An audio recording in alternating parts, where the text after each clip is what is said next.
Dallas Mavericks and the Dallas Mavericks owner comments.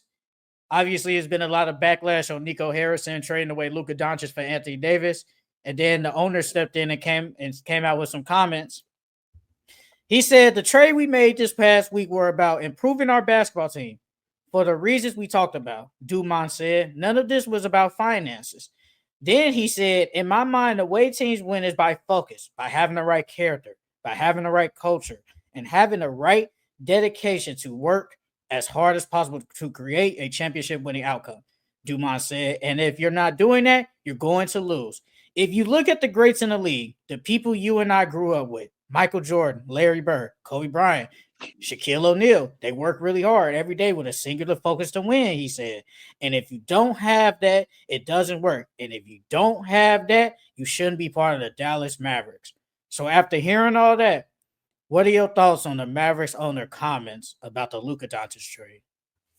Bullshit. Bullshit, bro. I think he said all those things to cover Nico's butt for trading Luka Doncic. So you telling me a guy who just drug y'all to the finals on one leg that he's not a winning player, he's not a winning culture player, he shouldn't be a Dallas Maverick. He doesn't care about winning. Like, come on now, bro. Luka has literally he's literally worked with nothing and took y'all far. When he went against the Clippers, Porzingis wasn't there. He did that by himself for the most part. I think Porzingis played like one or two, three, maybe three games. Are you talking But about the bubble or the one when they lost in seven? both, both, The both. bubble they lost He in six, basically and then I think the one he I basically think the one they lost in seven. That was a good series too. he basically did it by himself though. And so I think the owner is just trying to cover Nico's butt because ain't no way you're telling me a player like Luka Doncic isn't a winning player, isn't doesn't care about winning. What I think it is that Luka, when you win the league a lot, um it feels easy for you. So some games you don't get up for, and some games you don't play your hardest. I.e., Jason Tatum. Jason Tatum doesn't play his hardest every game. The Celtics got bored at a point during the season and went on a crazy, like a 4 game losing streak, 4 or 5 game losing streak, something like that, and they snapped out of it now.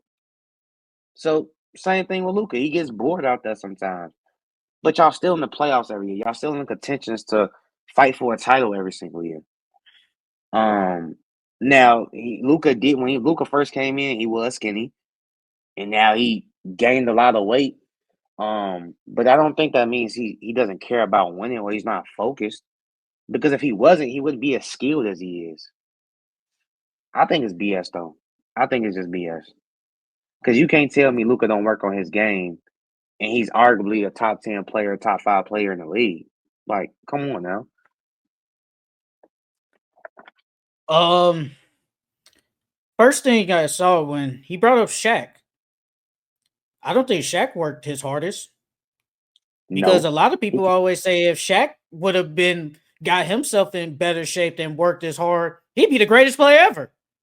They say that. Like they say Shaq could have been the greatest ever if he would have. I don't think he cheated the game or none of that. But if he just would have taken it more seriously, he'd be the greatest ever. So I don't know Hmm. why he brought Shaq in there. Kobe, I get it. Michael Jordan, Larry Bird, cool, whatever. I just feel like these comments. He sees that Nico Harrison, like you just said, he's covering for him. He sees Nico Harrison is getting all this slack, and it's like, let me take. They don't really know me. Let me take the blame. Hmm. Let me say this Hmm. stuff.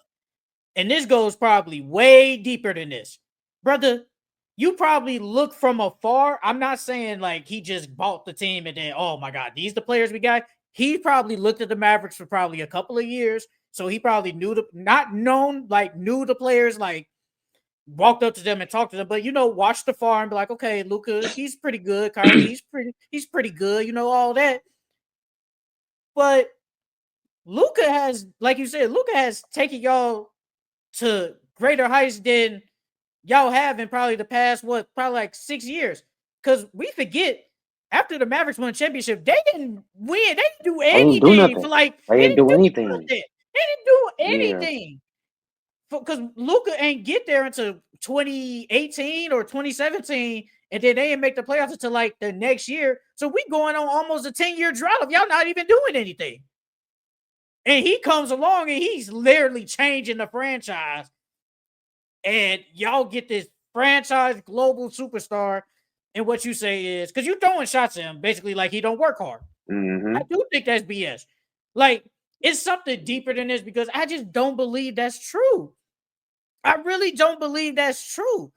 And like you said before we got on the pod, it's looking like karma. Because AD just got hurt, and we don't want nobody to get hurt. First game, AD gets hurt. He gets hurt. And the thing is, and I think you said this like last week or even off the pod, you traded away a so-called player that's injured for another injury, dude. So you can't act like the AD don't be getting hurt. Now, he's been healthy the past couple of years, but we ain't gonna act like AD don't be getting hurt, and now he's gonna be out for like a month. And that's just to be reevaluated. Like, so we don't even know if he's gonna be out longer than that. Exactly, because they probably brought him back too early. He didn't even move. It was literally a non-contract. It's like he was about to go up, but he didn't move, and then he said, "Ooh," it went straight to the ground. Yeah. Like, I just don't get it. Like, yes, could Luka probably get in better shape? I think we all could agree with that. But Luka's just different. He's a different type of player. Everybody don't do what Kobe did, Michael Jordan. Like, everybody just don't do that. And I think that's okay. As long as you come in here, play hard, give us all you got, I think we okay with that. And that's what he did. Bro, the man, like you said, the man was on one leg with blood coming out his knee, took y'all to the finals last year. Like, come on. And he went through a gauntlet of teams, went through the Clippers, went through the Thunder, went through who they face in the Western Conference Final? Oh, the Timberwolves, and then going up against the Celtics. That's a gauntlet of teams he went up against hurt, but you got the nerve to say he don't play hard? Yeah. Miss me with that, bro. Yeah, bro. Miss me so are the Dallas Mavericks done for you?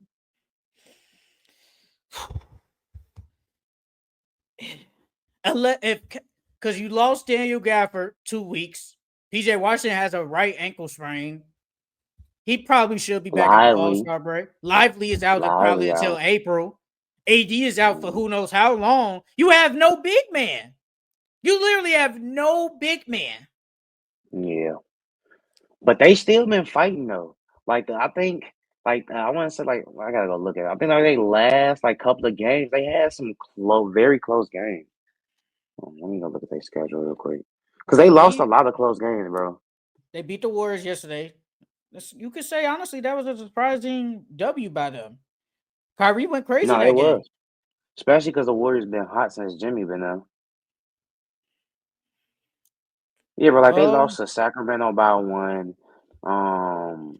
They beat Boston. Yeah, that was a good win. That was a really good win. They lost to Philly. They lost to Philly by 2. And you beat the Rockets, and you blow out the Rockets. I mean, the only one they lost to Detroit. We probably say they shouldn't have lost that one. They had a 1-point loss against Minnesota. So like they've been losing. Like they've a 5-point loss against Charlotte, 3 against the Pelicans. Even though Kyrie didn't play that game. Yeah. So they just gotta try to stay afloat until they can get some bodies back. Because if AD come back by playoff, they can make noise in the playoffs. Yeah, they got a good team. No, I think they still got a really good team, but what is that adductor going to be like with AD? Like, how is that going to be? And then, depending on when he comes back, if they say a month, right? You say reevaluate a month. That's going to put us in March. So we really don't know. Like, if he could play some games before the playoffs start, cool. But if they if he comes back and say early April, I don't know. Like, there might be a chance that they could potentially slip and say Suns could catch them. You know, I know you believe in the Spurs, and maybe the Spurs could potentially get on a run late, and they could pass them up. Like, you're losing all of you're losing all your good players and their bigs. Like, you literally have no big man. Literally, even Dwight Powell is hurt. Like, you don't even got him. Yeah, and It's then tough. yeah, they just got. I think they can stay afloat. Like granted, if everybody comes back, healthy, and they start getting bodies back, they can make the playoffs. But if not, um, uh, then yeah, this season is a waste. Well, not a Can they beat? waste, but it's washed. Can they beat the Timberwolves? They would face them right now in the play-in. If If AD's everybody's healthy, back healthy, yes, yeah, if if everybody's everyone's healthy, healthy, yes, if they can everybody's they can healthy, beat the Wolves. Yeah, then they Clay's will been either. playing good too. I think he's been playing the same mid all year.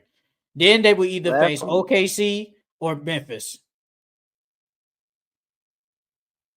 I can see them beating Memphis. Okay, I can see them giving OKC some problems because I can see AD taking over that series, and then That's PJ the one. Washington played good against them. So Yeah, he plays good against the Thunder for some damn apparent reason. He yeah, plays good so against because them. Lou Dort gonna stay Kyrie, and that's gonna be tough in itself. So Man, you could put Lou Dort on him. You could put Shea on him. You could put J Dub on him. nah, you can't Especially put if they. Shea on Kyrie. I You mean, can't I'm put just Shea saying, on not Kyrie. all the time. No, not the whole time. No, I'm just saying in certain spots.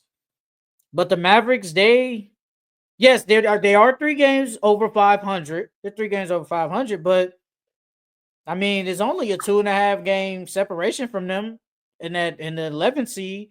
So there is a chance. Now, if Kyrie got to drop 40 points every night like he did yesterday, That's just what to he got to barely beat do. the Warriors, like, can Kyrie drop 40 points? I mean, yeah, I mean, he could drop 40 points, obviously, but we depend on Kyrie basically to save us every day. It's like, it's not really going to happen like that because he's going I to mean, exert a lot of energy.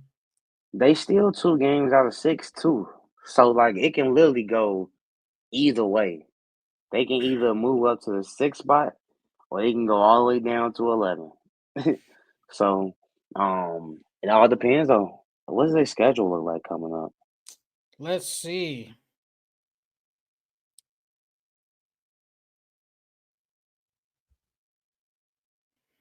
Um, Let's see. um, So next game, Friday, they play the Pelicans. They should they win should that. beat them. Yeah, The they should beat Warriors them. again on the They play the road. Heat tonight. Yeah, the Heat. They back to back. Well, both teams are back to back. I don't know. I don't know. But Heat, Pelicans, you got the Warriors, you got the Lakers, then you got the They should beat Hornets. the They should beat the Hornets. Then in March, you got the Bucks, you got the Kings, Kings, then you got Bucks again, Grizzlies, Suns, Spurs, Rockets, Sixers, Pacers, Pistons, yeah, Nets. March gonna be tough. That beginning of March March is gonna be tough. tough. Yeah, That March is beginning of March is tough. that's gonna be critical for them. That's gonna be really critical for them. Because they said AD reevaluate in a month. So by mid, if AD can't come back by mid March, bro, yeah, then yeah, their season might be a waste. And then Because if he he got to come does back at come least back, by the Pistons or like the Nets or something like that, so he can get a couple of games. and then he gonna be on minutes restriction too. He's gonna be on minutes restriction too. So it really don't. It really don't matter. I mean, I'd rather have him on minutes restrictions and getting back comfortable playing than playing him right before the playoffs. He gonna be rusty. I don't know, man. They might take it really. They might take it slow. But like owner's comments don't like him. I think it's all BS so far. AD's hurt, so now the trade looking really murky. Yeah. And the Mavericks, I'm not gonna say they're done, but the window is closing for this year at it's least. closing. It's It's closing. closing. It's It's really real closing. close. Mm-hmm. All right. That's it for the Dallas Mavericks and the owners' comments.